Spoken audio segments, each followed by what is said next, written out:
team is set to work closely with the Chinese doctors and local doctors and experts. So we might be able to learn more about their progress soon.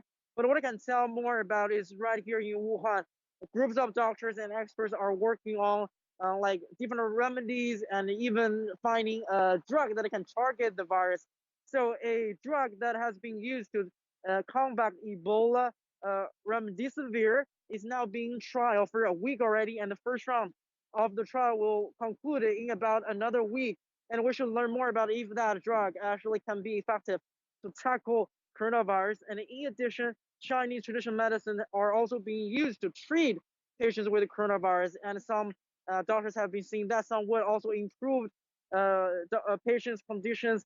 And using Chinese traditional medicine can be a little bit more cost effective because it's more affordable compared to chemical drugs. Right here in Wuhan, where I am, businesses have not yet resumed their regular operation. For example, the hotel that we live, the room service still there, but the restaurants and the bars are not open. And for supermarkets here, they open pretty late in the morning and close pretty early in the afternoon.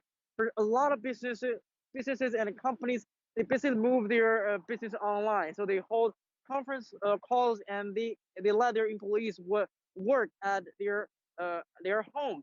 And for regions outside of the Hubei area, which is the worst hit region by the virus, I've learned from my family and friends, like shopping malls, shopping centers have reopened,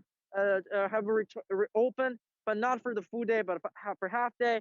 Some companies they let their employees to go back to their office building, but they need to do this stringent check, like take down their body temperature before they can enter those office buildings.